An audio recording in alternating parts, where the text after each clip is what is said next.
کرد دایک کرد کچک و خورد کرد را دبن سر پیا ویکم کجا لپاریز چه بیه اند سردا شرمزار دکن ام نالت لتینن لهروجی لشیخ مسعود و اشرفیه باجار باب و کالا بنانی که خواه باجارا آوا کرنه گونگوچی که هری مزن شرکی هری دجوار لسر شیخ مسعود و اشرفیه تی باراندن. يا جماهير شعبنا المقاوم، يا من اخترتم المقاومة ساحة للحقيقة والموقف والذاكرة نارا لا تنطفئ.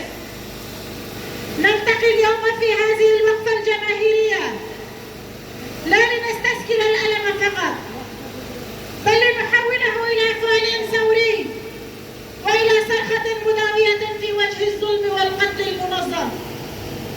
نلتقي اليوم لأن الصمت خيانة، ولأن التواضع جريمة، ولأن السكوت على دماء المناضلين مشاركة في الجريمة. نحن هنا لنقول إن الشعوب التي تناضل لا تهزم، وإن القضايا العادلة لا تغتال. نقف ونستنكر وندين مجزرة باريس.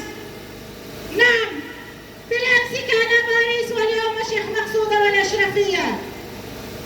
تلك الجريمة السياسية المشينة التي استهدفت المناضلات الثلاث شهيد سكينة جونسز والشهيدة فيدان دوغان والشهيدة ليلى شيلمز اللواتي اقتلن